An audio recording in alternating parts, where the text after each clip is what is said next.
Pisces, hi, welcome to Mr. Queen PH. At ito ang inyong weekly reading for August 19 to 25, 2024. If you are interested in private readings, meron tayong link sa description at sa pin comment. Paki-check nyo na lang information kung paano mag-book for a private reading. Okay, let's begin.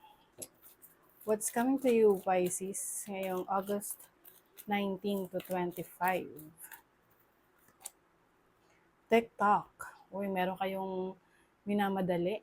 Oo, maaring meron kayong mga kailangang asikasuhin that needs a lot of time, effort. Maaring ngayong week na to, pahalaghan mo yung oras mo, na tipong lahat ay productive ka, no? Lahat may silbi. Yung mga gagawin mo, beneficial para sa'yo. Time is gold para sa'yo. Ayan. Let's see what else. You have no place like home. Some of you will spend more time sa bahay. Maaaring meron kayong mga asikasuhin sa bahay.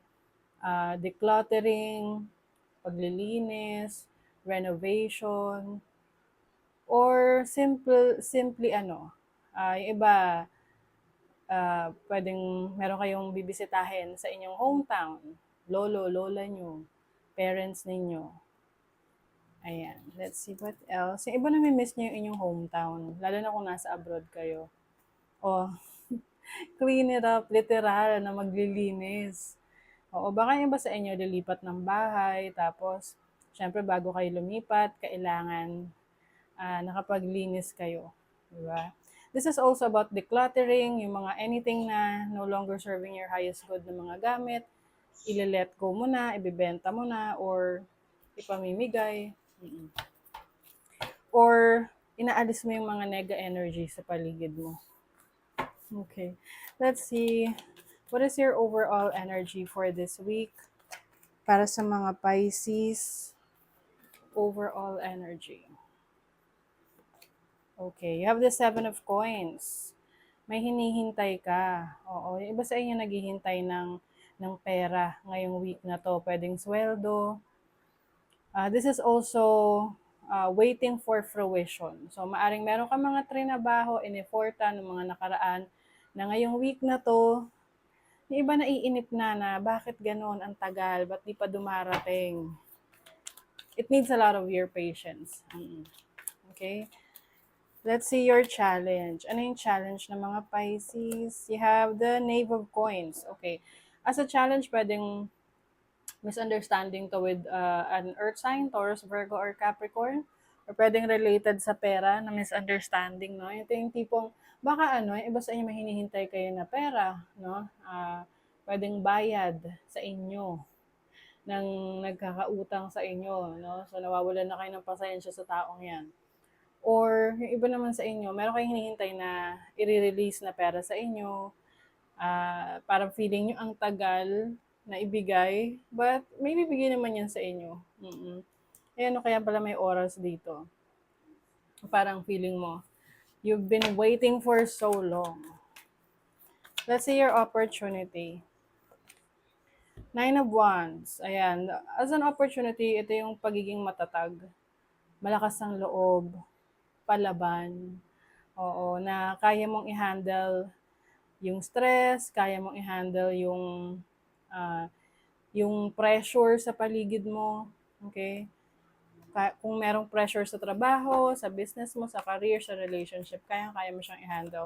Although, syempre, kapag tayo ay masyado ng stressed out, pagod, kailangan natin magpahinga para hindi naman maka-apekto negatively sa inyo, okay? So, your blessing is, the Tower. Nako, as a blessing, parang merong blessing in disguise sa inyo. Maaring itong part ng cleaning, no? Yung parang pagtatanggal ng nega energies or toxic situation sa buhay mo. Maaring ito yung tipong nagtiis ka sa isang situation na akala mo kaya mong tiisin ng pagkatagal-tagal, pero syempre may hangganan, no? So, as a blessing, ano man tong iiwanan mo or anything like a major decision na gagawin mo, this will give you something good, no? Kasi blessing mo yan eh. So, example, pag alis mo sa toxic na trabaho, syempre, sa una parang may worry ka, bakit aalis ka doon, or syempre mag-aalala ka kung ano na yung next pag alis mo. But definitely, you will be led, ililid ka doon sa mas magandang path. Okay? So, tinan natin money, career, finances. The moon, oy. You have the 5 of Wands. Meron talagang challenge for some of you sa finances, Pisces. This is the time for you to be more patient. Okay? Yung iba nag-overthink, no? Nag-aalala. Kasi the moon is about worrying a lot, no? Pag-aalala. Iwasan nyo mag-alala. Kasi, ano eh, the more na nag-aalala ka, the more na hindi mo nakukuha. Pansinin mo yan, no? Na parang, alam mo yung feeling na parang, nanggigigil ka na na makuha yung pera mo or maibigay na sa'yo yung loan mo, the more na parang na-extend siya. So, you just have to let it go. Na tipong, isurrender mo, na kung hindi, kung di bibigay sa'yo, edi wag. Kung ano yung dinideserve mo. Kumbaga, ang hilingin mo, ang ipagdasal mo, kung ano yung dinideserve mo. Bibigay sa'yo yun. Sa love life, we have the Queen of Cups, the Four of Coins. O, very stable naman. Yung situation ng iba sa inyo pagdating sa inyong love life. Some of you, pwedeng merong buntis, no, within the family.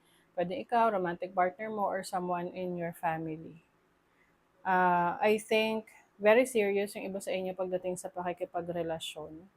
Some of you are really, parang, alam mo yung future na iniisip. Pwedeng papatayo na ng bahay, bumili na ng lupa. So, something that is more practical pagdating sa pakikipagrelasyon ang iniisip ng partner mo or ikaw rin mismo. Cavalier. So, meron ditong, merong person na parang nag-cheer sa'yo, no? Someone na kahit na may mga frustration ka sa buhay, nape-pressure ka, meron pa rin tao na nagmamahal sa'yo, na nakaalalay sa'yo. And meron kang marireceive na good news. Okay? Good news is coming.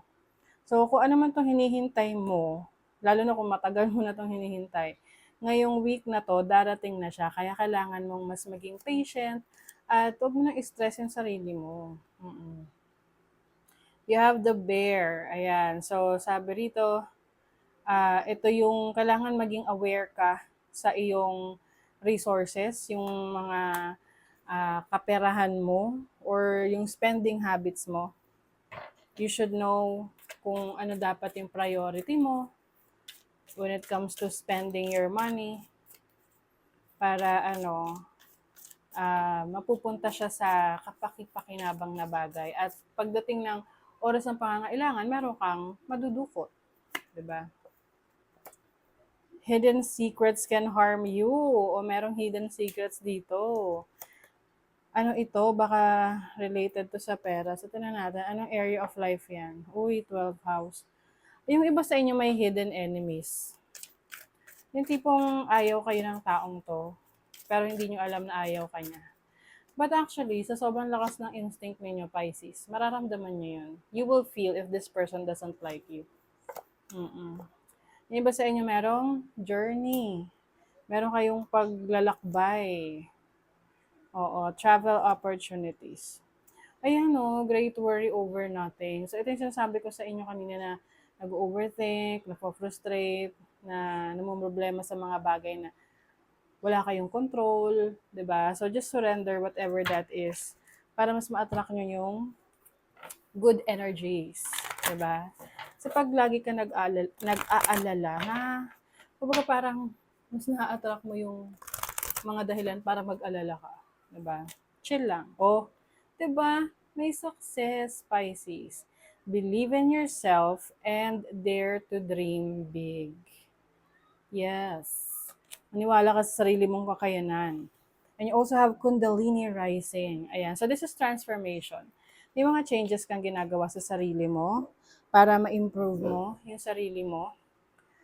This is also about channeling your creative passion. So kung ano yung mga interest mo, ayan, binibigyan mo yan ng attention at mas lalo mong ini-express yung sarili mo through your skills, your talents, your abilities. Army of Life, ask for help, seek support, you are not alone. Yes, like what I mentioned kanina, meron tao na nakasuporta sa'yo, nakaalalay sa'yo. So, kung kailangan mo ng support, yes, meron kang support na matatanggap. Okay? So, that is your reading, Pisces. Thank you so much. Bye!